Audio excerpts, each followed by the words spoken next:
After months of scandal over how the national sport handled sexual assault allegations, Scott Smith was ousted from his role as Hockey Canada's president and CEO. And it's not just Smith. Hockey Canada, writing in part, recognizing the urgent need for new leadership and perspectives, the entire board of directors announced it will step aside. There's work to do to transform the culture at Hockey Canada, but today was an important first step.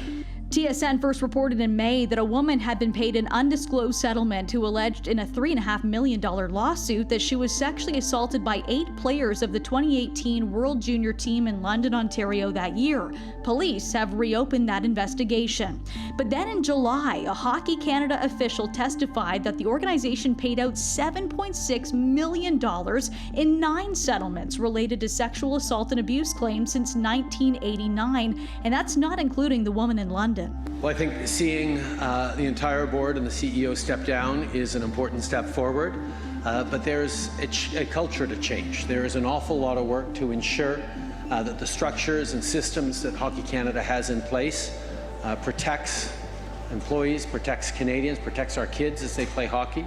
The major change today came in the hours after Bauer Hockey said it paused its multi-million-dollar partnership as the official equipment provider of the men's tournaments. In a statement to Trending Now, they called the repeated breach of trust by Hockey Canada's leadership extremely disturbing. Bauer said it will continue to supply equipment to the women's programs and that Hockey Canada will be able to purchase gear from the men's programs, with profits being invested in hockey programs for girls, women, and other underrepresented communities.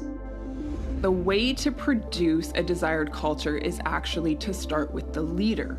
Now, the downfall of Hockey Canada's leadership comes in the days after that disastrous hearing in Ottawa involving the now former board chairs, including Andrea Skinner. Do you understand why it looks to the general public like Hockey Canada is condoning that behavior? I understand there is a perspective out there, and I do, with great respect, disagree with it. So where does Hockey Canada go from here? According to the Sports National Federation, members will select a new slate of directors by no later than December 17th, but it's still unclear how exactly that process will work. The organization adds, quote, Hockey Canada is seeking board candidates to shape the future of the organization. It's something that sponsors and the Ontario Hockey Federation have called a good first step in addressing the challenges ahead.